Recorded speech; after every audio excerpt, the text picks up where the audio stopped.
dalam bahaya dan jerat terancam jiwaku.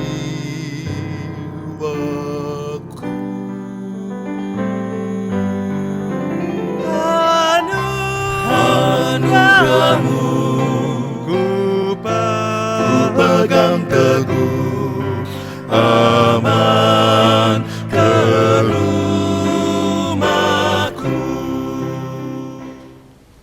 Halo, shalom, selamat malam buat Anda semua calon warga kerajaan Allah. Malam hari ini kembali lagi kita akan merenungkan firman Tuhan. Semoga dapat menjadi berkat dalam mengantar kita istirahat pada malam hari ini. Renungannya saya ambil dari Mazmur 84 ayat yang ke-6. Mazmur 84 ayat yang ke-6 bunyinya sebagai berikut. Berbahagialah manusia yang kekuatannya di dalam Engkau, yang berhasrat mengadakan ziarah. Berbahagialah manusia yang kekuatannya di dalam Tuhan. Dalam bahasa aslinya, bahasa Ibrani, kata kekuatan di sini menggunakan kata oz, yang artinya strength, kekuatan, mighty, perkasa, powerful, penuh kuasa, dan lain-lain. Kata ini juga muncul dalam kitab 2 Samuel 22 ayat 18, yang dalam bahasa Indonesia diterjemahkan sebagai gagah. Bunyinya sebagai berikut. 2 Samuel 22 ayat 18. Ia melepaskan aku dari musuhku yang gagah, daripada orang-orang yang membenci aku, karena mereka terlalu kuat bagiku. Kalau kita lihat perikopnya, kitab 2 Samuel pasal 22 ini adalah nyanyian syukur Daud. Daud mengatakan perkataan nyanyian ini kepada Tuhan pada waktu Tuhan telah melepaskan dia dari cengkeraman semua musuhnya dan dari cengkeraman Saul.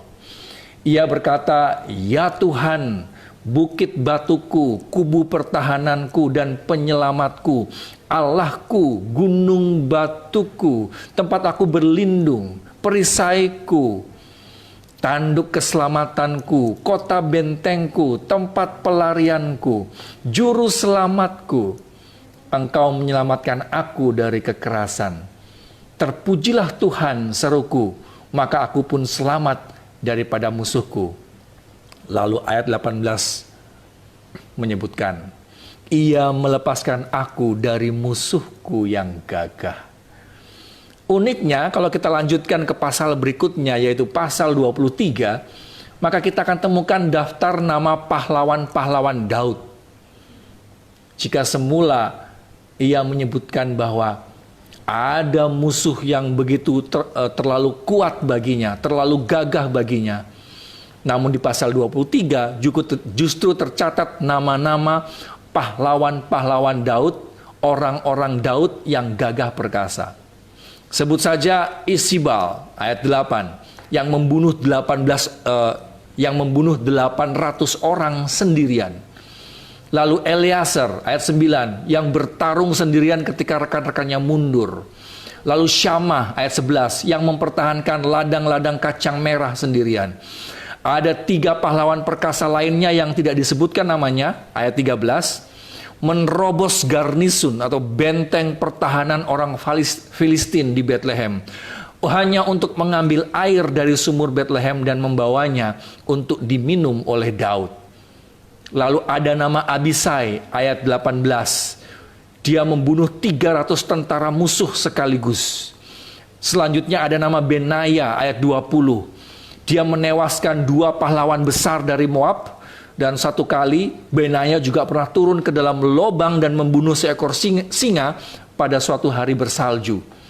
Dan Benaya juga pernah merebut tombak dari seorang Mesir yang tinggi perawakannya, setinggi 7,5 kaki, hanya dengan tongkatnya, lalu membunuhnya. Catatan-catatan mengenai orang-orang Daud yang gagah perkasa ini juga ditulis dalam kitab 1 Tawarik 11 ayat 10 sampai 47.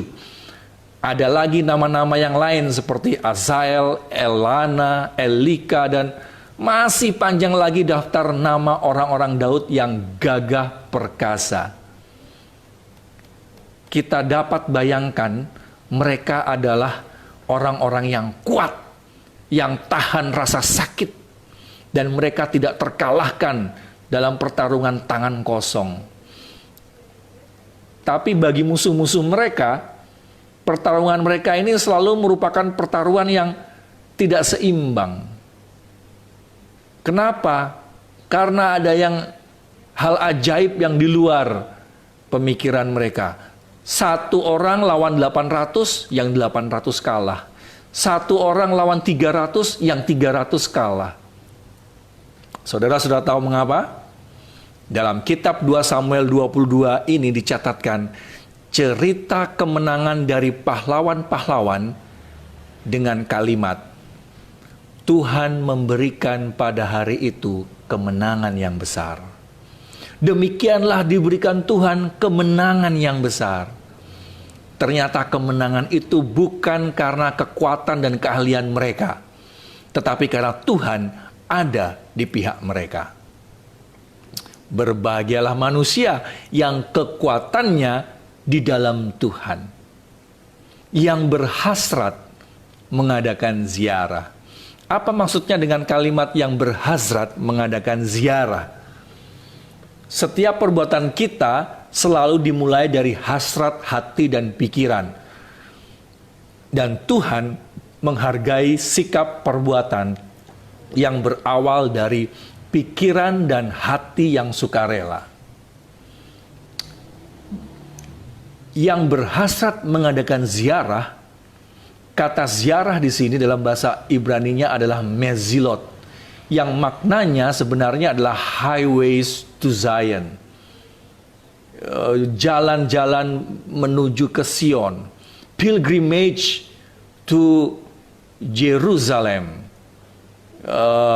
Perjalanan musafir menuju ke Yerusalem. Ini menuju ke bait suci.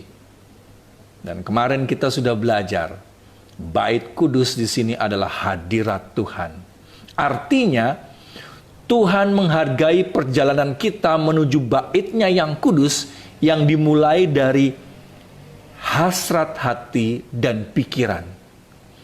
Tuhan menghargai hasrat hati dan pikiran bagi mereka yang mau datang ke hadirat-Nya.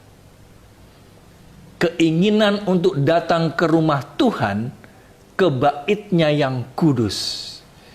Berbahagialah orang yang kekuatannya di dalam Tuhan, yang berhasrat mengadakan ziarah perjalanan ke hadirat Tuhan. Kalau saja Tuhan berkata kepada kita, mintalah apa yang hendak kuberikan kepadamu. Kalau saja ada satu permintaan yang dapat kita mintakan kepada Tuhan, dan Tuhan pasti akan berikan. Kira-kira apakah jawaban kita? Daud pernah memberi jawaban terhadap hal ini. Hal yang ia bisa minta kepada Tuhan. Mazmur 27 ayat 4. Satu hal yang ku minta kepada Tuhan, itulah yang ku ingini. Diam di rumah Tuhan seumur hidupku, menyaksikan kemurahan Tuhan dan menikmati bait-Nya. Bagi kita yang saat ini harus berhari-hari tinggal di rumah karena adanya tuntutan physical distancing akibat pandemi COVID-19 yang mewabah, mungkin ada di antara kita yang mulai jenuh tinggal di rumah terus.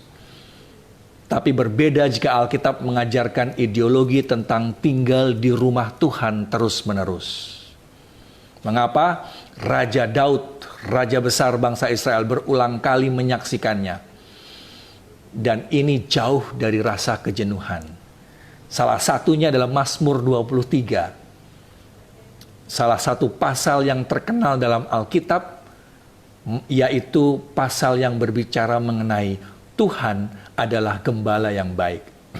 Di ayat yang ke-6, Raja Daud menyaksikan, Kebajikan dan kemurahan semata akan mengikuti aku seumur hidupku. Dan aku akan diam dalam rumah Tuhan, bait Tuhan, bait kudus sepanjang masa. Kebajikan dan kemurahan semata akan mengikuti aku seumur hidupku.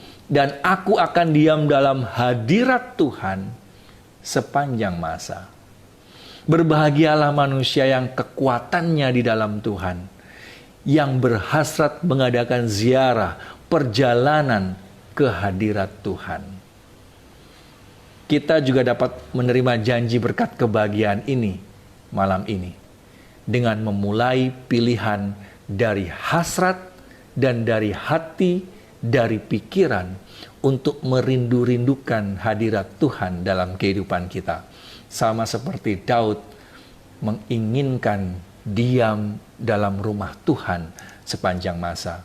Kita dapat menerima janji berkat kebahagiaan ini dengan menikmati bait itu seumur hidup kita dan menikmati kebajikan dan kemurahan Tuhan sepanjang masa. Mari kita berdoa. Ya Tuhan kami, ya Pencipta kami, terima kasih untuk malam hari ini. Kami diingatkan kembali, bila mana ada kemenangan besar, dan kami memperoleh kebahagiaan oleh karena kemenangan itu adalah karena kekuatan Tuhan. Bukan karena kekuatan kami, bukan karena keahlian kami, tetapi karena Engkau Tuhan ada di pihak kami. Dan kami rindu Tuhan untuk menerima janji berkat Tuhan, kebahagiaan mendekati hadirat Tuhan dari hasrat hati dan pikiran kami. Kami memilih sama seperti Daud dulu memilih untuk merindu-rindukan berada di rumah Tuhan sepanjang masa.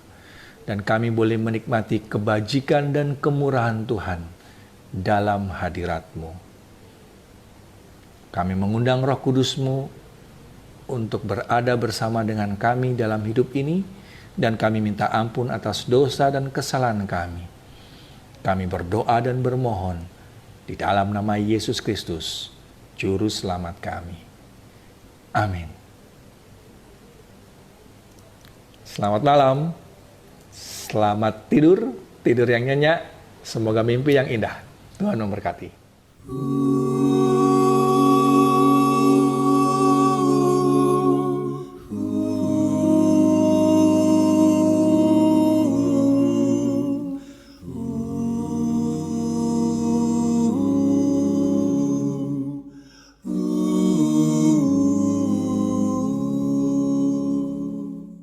Lebih kasih Tuhan